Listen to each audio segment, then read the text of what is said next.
పార్లమెంట్లో BC bill కోసం కేంద్రంపై ఏపీ సీఎం చంద్రబాబు ఒత్తిడి చేయాలని డిమాండ్ చేశారు జాతీయ బీసీ సంక్షేమ సంఘం జాతీయ అధ్యక్షులు ఎంపీ ఆర్ కృష్ణయ్య. కేంద్రంలో బీసీలకు ప్రత్యేక మంత్రిత్వ శాఖను ఏర్పాటు చేయాలన్నారు. బీసీల అభివృద్ధికి, విద్యా అభివృద్ధికి ప్రత్యేక స్కీమ్లను రూపొందించాలన్నారు. ప్రత్యేకంగా కేంద్ర స్థాయిలో స్కాలర్షిప్లు, ఫీజుల రియంబర్స్మెంట్, ఉపాధి రంగంలో శిక్షణ కార్యక్రమాలు ఏర్పాటు చేయాలన్నారు. పార్లమెంటులో బీసీ బిల్లు పెట్టి చట్టసభలలో బీసీలకు 50% రిజర్వేషన్లు కల్పించాలన్నారు. హైదరాబాద్ బషీర్బాగ్ ప్రెస్ క్లబ్లో జరిగిన బీసీ సంక్షేమ సంఘం ఏపీ కార్యవర్గ సమావేశంలో పాల్గొన్నారు ఆర్ కృష్ణయ్య.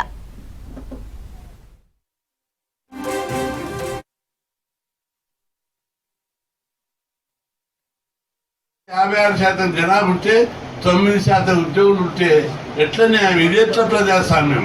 అంతే కదా. ఐఏఎస్ ఐపీఎస్ ఉద్యోగులు లెక్కలు తీస్తే 3%. ఈ మొన్న మీరు పార్లమెంట్లో లెక్కలు తీస్తే నేను అడిగినా, మీరు అందరూ చూశారు. కేంద్రంలో 100 మంది, కేంద్ర ప్రభుత్వంలో ప్రభుత్వాన్ని నడిపేటోళ్ళు 100 మంది ఆఫీసర్లు ఉంటారు.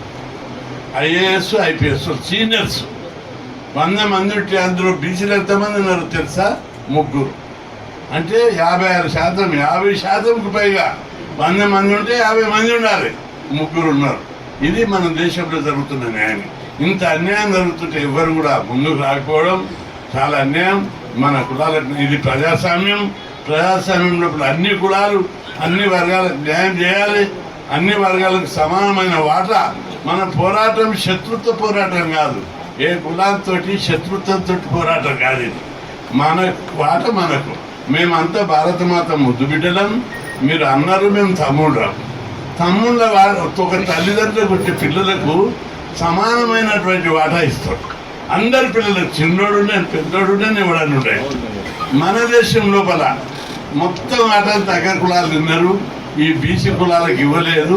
మా వాట మాకు ఇవ్వమని ఈరోజు మనం కొట్లాడుతున్నాం. ఇది న్యాయమైన పోరాటం, ఎవరికి వ్యతిరేక పోరాటం కాదు.